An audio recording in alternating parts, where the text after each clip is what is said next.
Is there anything in the world that should be a higher priority than one's own family? Listen to the story of one man who puts his own convenience and feelings first and ended up in a pitiful way. My name is Leah.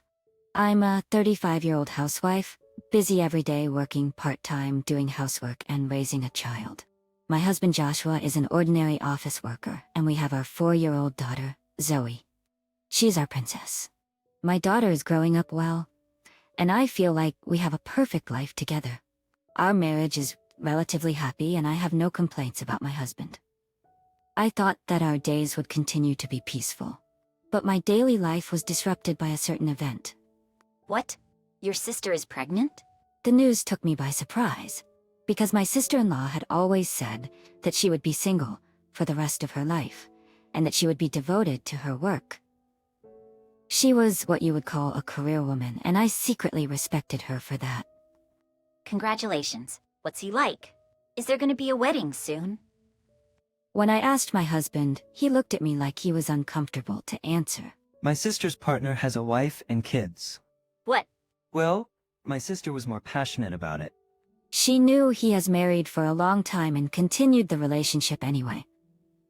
Then she found out she was pregnant, and he ran away and disappeared. So she decided to have the baby alone. Oh, is that so? It's a lot to deal with, huh? To be honest, as a married woman, I was a bit uncomfortable that she would have a relationship with someone she knew to be married. But I decided to be happy for her pregnancy. So it seems that she's gonna go back to her parents' house to raise her child. Even though my parents are still there, it must be a lot of work. I'm thinking of checking in on her until things settle down, you know? I understand his concerns for his unmarried sister who is going to have a baby. That's why I accepted my husband's proposal. Okay, let me know if there's anything I can do. Thanks, I appreciate it. You take care of Zoe for me, please. I guess my parents and I would be enough to deal with the situation. I was a little touched that my husband is a really kind person. I knew he was a good father. That's what I thought at the time. Time passed and my sister-in-law gave birth to a healthy baby boy. He was named Aaron. I thought it would be inconvenient for them if we visited right after the birth. So, I decided to go see the baby after things had settled down. But then I started to notice something strange in my husband. Hey Mom, is Daddy coming home today? Sorry, honey, he's busy right now. Let's be patient a little longer. I wish I could talk to Daddy. Zoe's words made my heart ache. My husband hasn't come home for days now. Since my sister-in-law gave birth, my husband only comes home about 2 days a week. The rest of the days, he spends at his parents' house.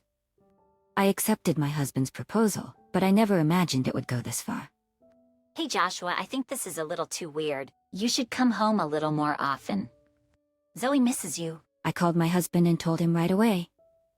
What are you talking about? She has a baby now, and it's the hardest time of her life. My husband got upset, saying I was selfish, and handed the phone to his parents. Hello, Leah? I'm sorry, but we just had a newborn baby. If you have a child too, you would understand that, right? It's true. You know our daughter has no husband. Why don't you show a little compassion? Neither my parents-in-law nor my husband seem to think the situation is unusual. It's not right that a father comes home only 2 days a week. After that, I patiently continued to ask my husband for help. Leah, I didn't know you were such a cold person. Alright, I'll come home. And see, he started coming home except on weekdays, but clearly he wasn't happy. I was angry at his attitude. But my daughter was so happy to see her daddy back that I swallowed my anger. Then one day, Hey, where the hell are you? I called my husband in a harsh tone. Where am I? Of course I'm at my parents'. What? It's Zoe's birthday today. Why don't you come home? What? Today is the day we are having dinner at my parents' house, you know? Besides, I have to bathe Aaron later. Whose father are you? By the time I raised my voice, the phone was already off the hook. My husband didn't come home that day after all. I wonder if Daddy doesn't like me. I wish we could have had birthday cake together. Zoe murmured with a dejected look on her face. Daddy's busy at work today, so let's eat cake with Mommy today. Okay? I almost cried myself as I watched my daughter's sad face as she put the cake in her mouth, fighting back tears. Whose father are you? What is it with you and your sister? Well, Is there something? no, it's not like that. It's just she's going through a lot, so I have to be there for her. But your mom and dad are at home. Why do you need to be there too? When I asked him about it, he just looked at me like I was the bad guy. I remember when my husband and I decided to get married, my sister-in-law said this to me. I thought my brother loved me the most, but I'm glad he finally found the right person. And at that time, I just thought my sister-in-law was a wonderful, independent career woman and thought they cared for each other deeply, as a brother and a sister. But is that all? My suspicion grew. Some time passed and Aaron turned 1 year old. We decided to have a birthday party at my parents-in-law's house. To be honest, I didn't want to go. Is Aaron getting bigger? I want to play with him. My daughter said so innocently. And it's her cousin's birthday, so I decided to take her. Let's celebrate Aaron's birthday with the whole family. My husband said, "You weren't there for Zoe's birthday."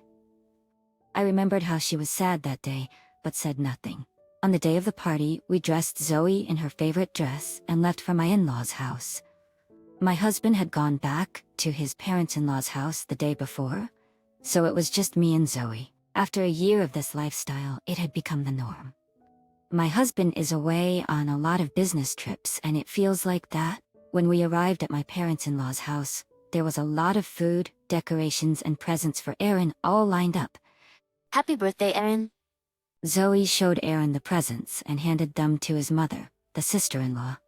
Wow, Aaron, I'm so happy for you. Without a word of thanks, the sister-in-law walked right past Zoe. I got the impression that she has become a bit of a bad person. She didn't used to be like this. My daughter seemed a little hurt by her attitude and had a sour look on her face. At this point, I was in the mood to go home. Then my husband, who was already drunk, called my daughter and said, "Zoe, come here." Zoe felt happy to be called by her father and ran to him, smiling. "Zoe's gonna be Aaron's wife in the future, okay?" He said, "What the?" I was about to say something, but my daughter replied, "No, I am going to marry William." "William? Who's that?" "William. He's my friend from preschool. He's smart and cool. I like William." Zoe said this and tried to tell him what happened at the preschool. Then, my husband suddenly said, "No, you're going to marry Aaron. Don't think about anything else." He yelled at her like a crazy person. I couldn't help but storm over to my husband. "Hey, what are you saying?" Zoe is scared. Leah, you should at least discipline your daughter. She can't have a boyfriend. "I can't believe you'd say such a thing to your own daughter." Moreover, my sister-in-law said, "I'm looking forward to the wedding. Don't let Zoe go out with anyone, Leah. Understood?" She wasn't joking, she looked serious. It was even creepier that my parents-in-law were laughing, as if they agreed with my sister-in-law. I can't take it anymore. I don't want to be in this place one more second. I couldn't help but raise my voice. Don't be ridiculous. Zoe is a person, not a puppet. I took my daughter by the hand and left my parents-in-law's house. She's never had a grown man yell at her like that before, and she was sobbing her eyes out. That's not Daddy. That's not Daddy. That's not Daddy, right, Mommy? I hugged her tight and made up my mind. I don't need him. He's a lousy husband and father. I took immediate action. To protect my daughter, I decided that she and I would stay with my parents for a while. Finally, about 2 weeks after we separated, I received a call from my husband. "Hey, where are you?" I don't have to answer that question. What do you want? I can't believe he found out we'd moved out after 2 weeks. I guess that means he didn't come home at all. After all, he doesn't care about me or our daughter. "What's wrong with you? How's Zoe?" My husband asked impatiently. I don't have to answer that question either. Bye. With that, I hung up the phone. I wanted to avoid any contact between Zoe and my husband for a while, so I didn't tell him where we were. But then he started contacting me every day. "Come on, Leah, tell me where you are. I need to see Zoe. We are family. Being separated from each other is not right." And when I wouldn't tell him where we were, he finally exploded in anger. "Don't turn Zoe around for your reasons." "Who are you to tell me what to do?" He was so selfish that I got angry and yelled at him over the phone. If you're going to talk like that, you might as well come here. I'll give you the facts. When I told my husband that I was staying at my parents' house, he visited me right away that weekend. When Zoe saw my husband, she quickly hid behind me. He was shocked by her reaction. Zoe hates Daddy. What's wrong? I don't like you. You scare me. I want mommy. Mommy only. She grabbed my clothes and wouldn't let go. Deciding it was too dangerous to continue, I took my husband outside. Zoe. He was holding his head in his hands. You see, it's not me who's rejecting you. It's Zoe. Of course she rejects you. After you yelled at her like that, no wonder she hates you. A father who never comes home and puts his nephew before her. But I did it for my sister's sake. Whose father are you? What is your sister to you? My husband is silent. I asked my parents to take care of my daughter for now, and decided to go to a nearby coffee shop to talk with my husband about the future. As soon as I got to the table, I presented the divorce papers to my husband. He looked at me with a stunned expression on his face. Please divorce me. I want to get away from you, and so does Zoe. I only wanted to do it for my sister. I thought you and Zoe would understand. I don't understand what he's saying anymore. Why do we have to go along with your selfishness? I came down hard on my husband, demanding to know what he had been doing and saying. I could have laughed it off if you had joked about Zoe becoming Aaron's wife. But you yelled at her and never apologized. Do you have any idea how much it hurt Zoe? And how much she cried? You are always talking about yourself. I ask you again, what does your sister mean to you? She doesn't seem like just a sister to me. Then my husband began to whisper the truth. My husband and his sister were really close. They traveled together to hot springs and overseas, sent each other presents on each other's birthdays, and always shared a room together at home. When my sister-in-law found out that my husband and I were getting married, she told me that she thought my brother loved her the most. I knew it was to be expected, but they were siblings with an unusual and extraordinary emotional connection. I don't have a relationship with her, you know? But I love her. I love her as a person, and I love her as a sister. So when I found out that she was going to have a baby without being married, I wanted to help her. Having Aaron and Zoe get married was my husband and sister-in-law's idea. If we can't be together, then let our children get married. How horrifying, the reason behind the husband neglecting his wife and daughter. I see the whole picture now. Do you think I'm gonna let you get away with it? I will never forgive you for your cruelty to Zoe. And how dare you say family should be together?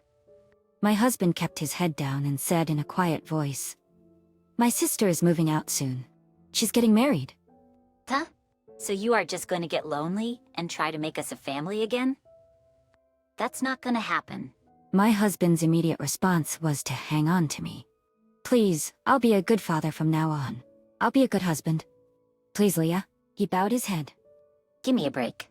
I don't trust you anymore. Zoe feels the same way. We don't trust your parents and your sister too. It's completely insane that people can smile so openly about what happened at the birthday party. Since then, Zoe has never been able to speak well to any adults outside of me and my parents. She just wanted to celebrate her cousin's birthday. You destroyed her innocent soul. I won't let you do it anymore, and I will never forgive you. I want a divorce. I'll get custody. I can't leave my daughter with you. What do you say? I've just completely cut off my husband's lifeline. "Goodbye," I said coldly. "I will do everything I can for my daughter. Always have and always will." I became a mother with that determination. After that, my husband and I divorced.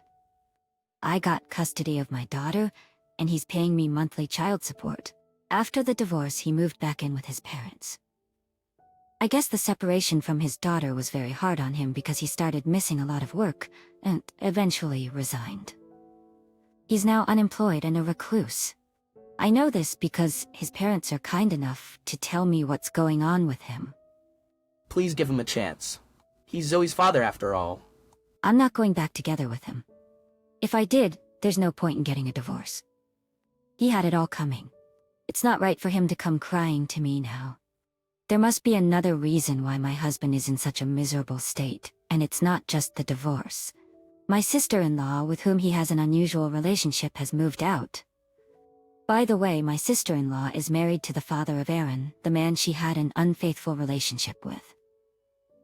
He divorced his wife, and remarried my sister-in-law and were forced to pay his ex-wife a considerable amount of alimony. His sister is also in a difficult situation financially. Well, she wanted to marry him, even if she had to pay the price. I guess that's fine.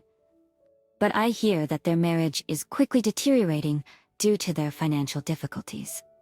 Money's tight, and the typical ending is near. As for me, I quit my part-time job after the divorce and got a full-time job. I'm raising my daughter with the help of my parents. Just knowing that my daughter is happy and enjoying her life makes me, her mother, happy. I'm glad I had her, and I'm grateful to my ex-husband for giving me this child. On my birthday, Zoe baked a cake with my mother and wrote me a letter. Thank you for everything, Mom. You make me so proud of you. I love you. My daughter hugs me. Thank you. I love you too, Zoe. I would do anything for her. I would overcome anything. A mother cannot rest to protect her daughter's smile.